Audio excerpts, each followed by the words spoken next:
look ahead at the start of the next 60 years and see what Mighty Marvel has in store for the X-Men in 2023.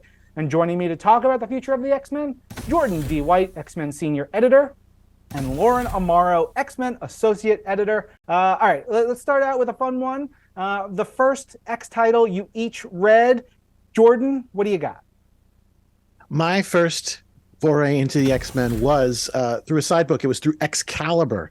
The actual issue, the first issue I got of Excalibur was Excalibur number 4. It was a friend of mine got it on Halloween. Someone had given it to them as a Halloween giveaway. And it's the one where it's a janitor on the front cover. Alan Davis drew it, janitor talking about all the things you're going to see on the inside that's not on the cover.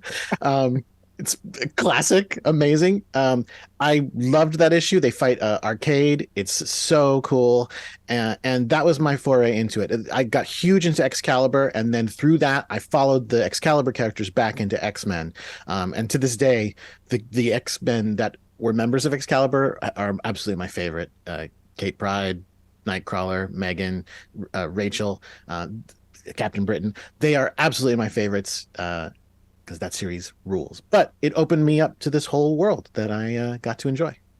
There's no way to not become a fan after that. The chat is lots of love for Excalibur. Someone says Excalibur, underrated team. So all that. Lauren, was it Excalibur for you? What was it? Something else? So it wasn't Excalibur, but like Jordan, it was definitely one of the sort of, I'm going to say like offshoot books. My first X-Men read was Spider-Man and the X-Men. Which, if folks aren't familiar, it is Spider-Man going into, I believe it was the Dream Grey School at that point in time, and teaching a class on ethics to a bunch of sort of trouble students at the academy, while also trying to ferret out a potential traitor on Wolverine's request.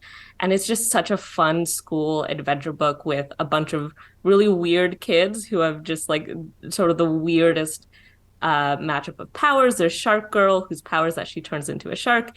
You have a No Girl. You have Glob. Like, there's just so many fun characters in that, and they get up into just some really crazy antics with Spider-Man there to lead the way. And like Jordan, it was sort of one of those cases where I really fell in love with the characters in that story, and then wanted to find out more about them, trace them back into other books. And I think, as is the case with a lot of X fans, you read one book, you find a new character who captures your attention, you go down the rabbit hole, try and find out more about them, and find more people to love. I think that's one of the best things about the X-Men, is that there's just so many cool people in our corner of the universe.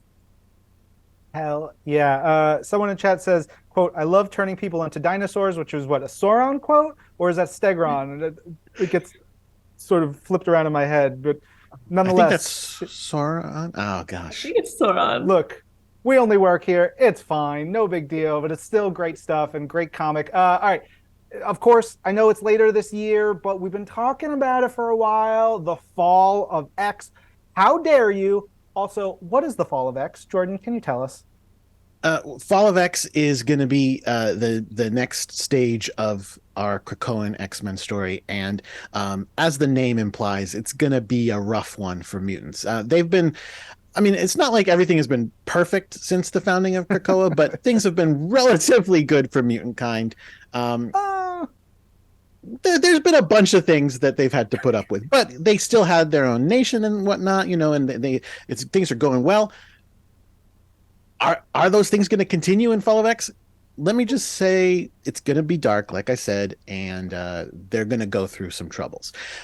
It's going to be a status quo that affects the entire X-Men line. Any book that has mutants in it, it's going to be affected by this for sure. Lauren, of the books that we can talk about, what can you say of your titles for Fall of X, or even what titles you have that will be going into Fall of X? I don't know if I can say anything about them. Look, I tried, chat. I tried. I can concur with Jordan that it's really an exciting new era that promises to really test what's been built in Krakoa since the days of House and Powers. And I'm really excited for us to get into it, because some of the dominoes that are being set up have been sort of set up for a while now. And I think fans are really going to enjoy to see some of that payoff, and just really how long the writers in the room have been thinking about this. Yeah. Speaking of dominoes, let's talk about some of the stuff leading into Fall of X. We've got four Sinisters getting into some trouble. How much more chaos can they wreak, Jordan? Oh man. Well, so I think we're only halfway through Sins of Sinister as we do this live stream, and so there's a lot of chaos to come from that and the fallout from that, because I guarantee you there will be some serious fallout from Sins of Sinister as well.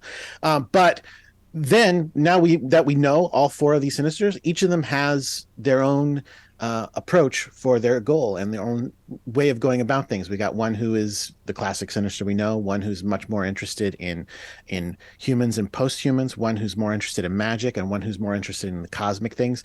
And that's a lot of different things that can spread complete chaos for mutant kind. And they're gonna a lot. I like that. Four suits of Also, it. we've been teasing the return of Apocalypse. That is that good? Is that bad? Do we want to say anything? I don't know. That's a great question. Apocalypse.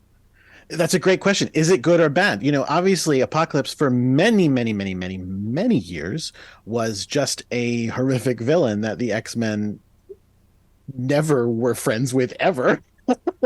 And when he came through that gate onto Krakoa and shook hands with Professor Xavier, that was one of the most shocking moments of House of X. So yeah, him being on side with the rest of mutant kind was really shocking and surprising and a fun thing to work on because it was so different for him. He went away at the end of Ten of Swords with his wife and his family to go back to this war-torn world of Amenth. What does him coming back mean? Is he going to come back and be like, great news, everybody, I'm back to do good things? Is he going to come back with a terrible agenda that will make everything awful? I can't tell you. Those are two strong possibilities. X-Men Red is the place to look for that story unfolding, and of course the Fall of X one shot, the Heralds of Apocalypse, which we've already announced, is another one. It's going to be really, really cool. Sure.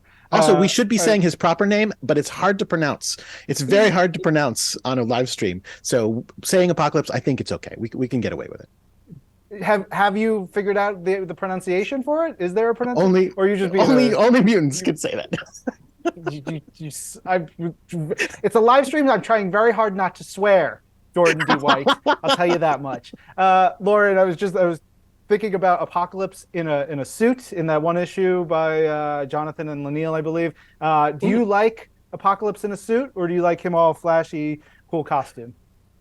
I mean, look, a good suit is just aces. It's amazing. And I'd love to see like the X-Men sort of, one of the fun things about this era is they've sort of traded costumes and gone to wear a lot of fun looks from the past, but also a lot of fun new looks. And I'm excited to see folks get dressed up for this year's big event.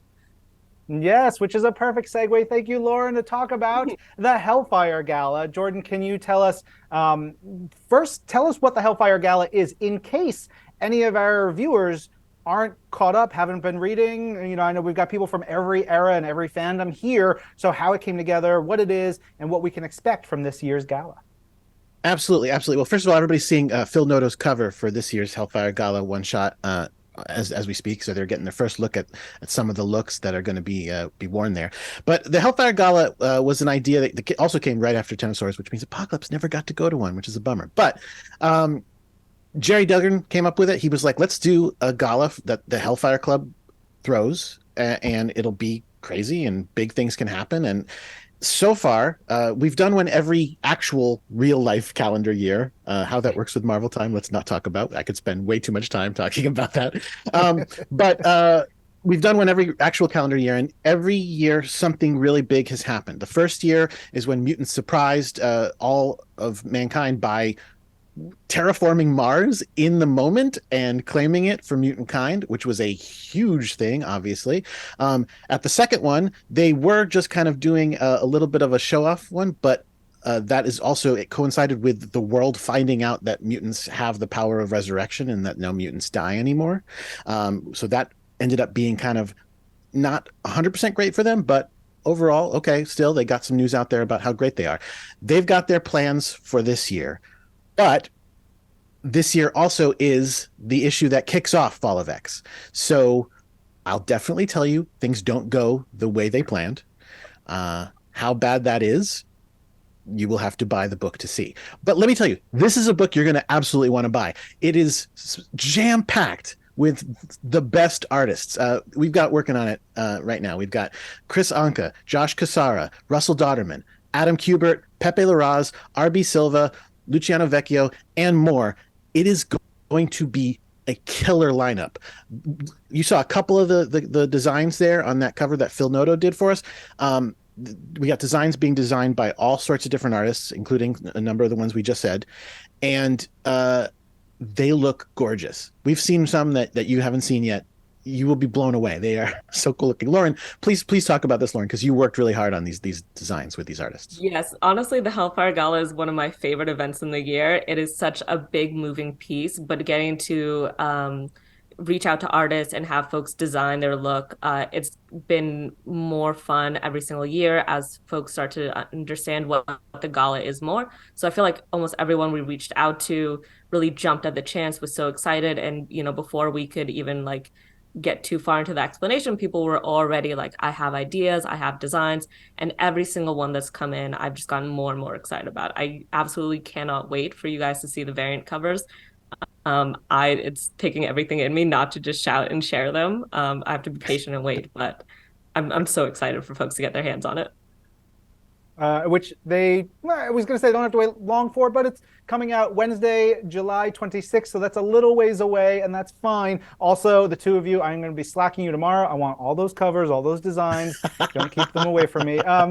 Look, all right, we got to move on, because some of the greatest expressions of our collective fandom as X-Men fans can be seen in all the amazing cosplayers, the costumers, and the most amazing X-Men costumes, as we've been talking about, have been seen during the annual Hellfire Gala comics. So check this out. We are thrilled to announce that D23, the official Disney fan club, will be hosting the first ever real-life Hellfire Gala during this year's San Diego Comic-Con in July. Get your gowns, crowns, and capes ready, and stay tuned for more details coming soon at d23.com/Hellfire Gala. Lauren, I remember we were talking about this ahead of time. You were just like, that's so cool. It's amazing. Oh, I lost my mind when I first heard about it. Jordan, I may be sick that week. Of course, understandable. I'll tell you, I am. It is so cool. It is mind blowing. I am mortified at the prospect of possibly going, because I don't dress well. I am going to be a fashion disaster. So I'm like, what? How could that possibly happen? We just got to get Jumbo Carnation to make you something real cool. It'll be exactly. fine. He could pull it off. He could pull it off. This is going to be weird, because I think this is going to be the year where the entire X office and all the X creators go to San Diego. No X books come out in 2 or 3 months afterwards. Oops. We'll see how that goes. All right. Let's keep this rolling. Lauren, tell us a little bit about some of the threats ahead in this year for mutants in your titles. What can you tell us that they'll be facing? Well, let's see. I try and say it without trying to give anything away. I think folks will see in the upcoming catalog that comes out. But I can say that it is going to be an old villain coming back in a new way, and that we're really excited to have them be showcased and to show them in a new environment, along with a team that is just, I think, one of the funnest matchups in terms of who ends up on it, some of which actively do not get along with each other, but they're going to find themselves in a situation where they're going to have to band together if they want to survive. I'm going to leave it at that to not give any spoilers away, but and Jordan, I'm sure you can talk about how Jordan, give me another really non-answer. Come on. Okay, you want a real answer? I mean, I can definitely tell you the thing that you already know, which is Orcus is a continuing threat to mutant kind, and it is going to be an even bigger one coming up. They have so many different pieces to them. They have Nimrod, they have Omega Sentinel, they have Fei Long, they have Dr. Stasis. They have MODOK is working with them at this point. And it only grows from there. Judas Traveler, which is a really deep cut. If anybody out there is a Judas Traveler fan, please sound off. He's a member. We've already shown that. Yeah, I know. Very surprising. But they will only grow more powerful as we go on the rest of the year. Fair. All right, let's flip that around a little bit then. So, any mutants you want fans to keep an eye on for this year? Jordan, we'll start with you. Okay. All right. Well, it's of course I'm going to say this because I led off by saying how much I love Excalibur, but Kate Pryde definitely has a really big story coming up this year that is which is good news if you love Kate Pryde, but it also might be bad news if you love Kate Pryde, because like I said, Fall of X is going to be pretty dark and devastating. So take that with a grain of salt. Iceman has some great stuff coming up. Who else? Sunspot always, because he rules and he's always got a plan. So he's got some great stuff coming up. Lauren, I'm sure you got somebody you can call out, right? Oh yeah. I mean, I think really anyone who's currently on this iteration of the X-Men is someone you're going to want to keep an eye on to see where they end up in Fall of X. But specifically for me, I'm really excited by what's going to be coming down the line for Firestar and Magic. I think they're both great characters, and I'm excited to see them really take the stage. Ooh, I like that. All right, Jordan, you're a senior editor here at Marvel Comics. You got some power. You got friggin' Judas Traveler in your books. Where is Sugar Man? Give me Sugar Man. So who's your favorite X character, not including Sugar Man? Cable, probably, or Wolverine. I'm a simple man. You know what? I'll say Cable. Let's say Cable. I'll tell you what. You want to trade? I'll get rid of Cable entirely, and I'll go. Okay, now Sugar Man's back. You'll do that deal? All right, Cable fans, right, attack Ryan because he's trying to get you. Come at me! I love it. All right. Don't think I don't see Sugar Man behind you. Don't think I don't see him back there. I see him. Yeah. This is mine for my office. I brought him here to give us all the good vibes we needed for a successful live stream, and it's been great. I'll tell you that much because of Sugar Man. All right, got to get to some of the chat stuff in here. Please. JJ asks, if you two could write yourself into the or see yourselves in the X-Men universe, what would be your mutant origin story and powers? Lauren, have you given that any thought? Oh, I've never given that any thought. But you know what? I'm gonna have to say, I think Madrox is super fun. I like the ability to just like always be able to pop another person to help with whatever you're doing. Teamwork is always a great skill. I'm a triplet, so I'm a little bit biased there as well. Always being able to have like another person around. So yeah, I'm gonna say that. As for origin, that'll help with the special effects. I think. Oh yes, of course. Trip, and I find out one day by accident. A pretty simple origin. I like that. Jordan, what about you? You want the dorkiest answer possible? The Always. dorkiest answer possible is yes. I've thought about this a lot back when I was a teenage Excalibur fan and thinking of ways that I could become a part of the Marvel universe and ask Kitty Pryde on a date. Back then, the powers that I wanted to have. Okay, this is going to sound bad because I just made the Kitty Pryde date joke. It was emotional influence. I wasn't going to use it on Kitty, I promise. And at the time, I was not familiar with the Hellions character, Empath, so I didn't know how dark that power could go. But I wanted to have that power, and I was gonna my superhero name at the time was gonna be Hype, because it was very 90s at the time. Did you have a costume That's design, a really Jordan? dorky answer. It doesn't look good, but I did. Yeah, I drew it. I drew a little fake X-Men 90s Jim Lee card. I didn't have Jim Lee drew it. I drew it. It was terrible, but yeah, I did. I'm gonna ask you to Slack that to me tomorrow. Yeah, you're going to need that circulated on the Marvel Culture Slack. Thank you very much. Here's a really interesting question, a great one from Mark M. Mark asks, what's the biggest factor you think about when finding a writer-artist collaboration? Oh wow, that is honestly that's the most important part of our job, and in some ways the hardest. but it's the one that's most satisfying when we do it. Most of the time, I mean, it starts with thinking of a writer whose work that we enjoy and like who has done work that we're like, okay, I think that would fit the kind of project we're looking to make. Once I get in touch with them, I want, as much as humanly possible, which is usually a lot, to give it over to being their story entirely and what kind of story they're interested in telling. And so then through talks with them, I'll find out what kind of a tone they're going to strike in the story. And then we work with our talent management department, Ricky Purden, who does a great job for us, to figure out artists who we can bring in to draw it and who will fit that tone and fit that idea.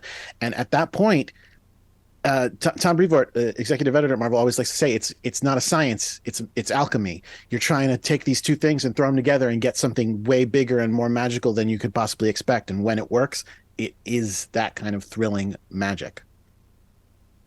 Yeah, I think that's Lauren, a anything to add? great answer. Yeah, I mean, I think a big part of editorial is putting together a project and having a clear idea of what tone you're trying to hit, and then trying to, build sort of in your brain a Rolodex of who does that sort of thing well. Like Jordan is saying, pairing people up can always go, you can never quite account for personalities as much as you want to, but when you're able to find that mix of people who click, who understand sort of what the story is, what they want to build it to be, when they're able to take that ownership and, do the thing that they love to do, and get to feed off one another, that often pushes like the creative team to new heights. And it's always so exciting to see, especially in the early days of putting a book together, to see that come together and, hopefully by the end of, whether it's a limited series or an ongoing arc, seeing those creative team members sort of leave with a really strong relationship with one another. And to see them go off and do other collaborations together, I think is always fun, because it's proof that you guys picked well or cast well. If it's cool with the two of you, I think it's time to fastball special some announcements into the stream. Lauren, talk to me about X-Men Unlimited. What's coming up next? Yeah, so hopefully everyone on this panel is reading X-Men Unlimited and checking out the awesome line of Infinity comics that are available. But for anyone who picked up last year's Pride issue, you may already be familiar with a team of young trans mutants introduced by Grace Freud, alongside Scott Henderson. So this is sort of Grace's triumphant return back into the X-Men universe, as she picks up that team alongside the amazing artist Alberto Albuquerque, colors Cia Nitro, and our letterer VC's Joe Sabino. They're picking that team back up again, this time with Jubilee as their unwitting mentor. After Mojo kidnaps the group to star in his latest TV show endeavor, fighting for their lives and the audience's entertainment, Jubilee is going to have to shape up this ragtag team into a real cohesive superhero unit, and she's going to have to do it fast if they have any hope of surviving this experience and making it back. Love it. That sounds awesome. Thank you for that. Now, also wanted to share some breaking news, as in this is happening right now at this very second. MU subscribers releasing this very moment is the newest installment of Marvel's Voices. It's issue number 44, and it's focused on Negasonic Teenage Warhead.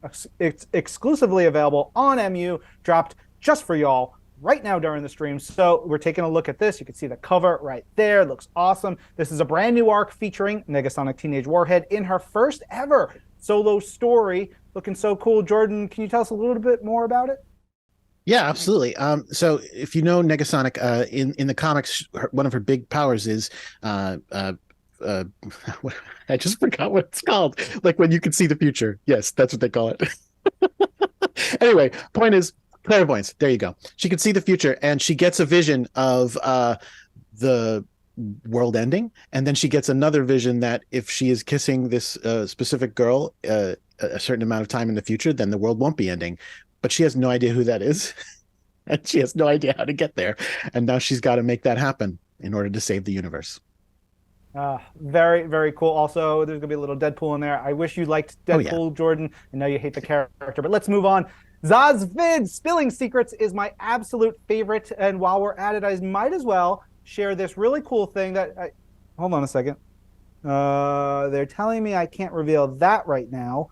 But we actually have one more special guest who has some news to drop. So fine, bring in that bearded beauty. Thanks for letting me barge in, Ryan. My name is Gerry Duggan. It's my privilege to be writing X-Men this year, and I bring you great news. On Saturday, May 6th, 2023, on Free Comic Book Day, we have a brand new story in a brand new free comic about a brand new series of Uncanny Avengers. Everything that we've been working towards in our third act is coming to a head this summer. The first story in the book is the return of Uncanny Avengers. It is a flash forward to the events of the Hellfire Gala. The second chapter of this book is an X-Men story from myself and Joshua Cassara. And there's a third secret element of the book, which I am not allowed to even know exists. The last character we saw wearing the Captain Krakoa battlesuit was Cyclops. We have someone new wearing the suit with their own agenda. And in August, you'll be able to read Uncanny Avengers #1 from yours truly, Javier Garron, Maury Hollowell, Tom Brevoort. We're going to be telling stories with Captain America, Rogue, Quicksilver, Psylocke, Penance, and Deadpool.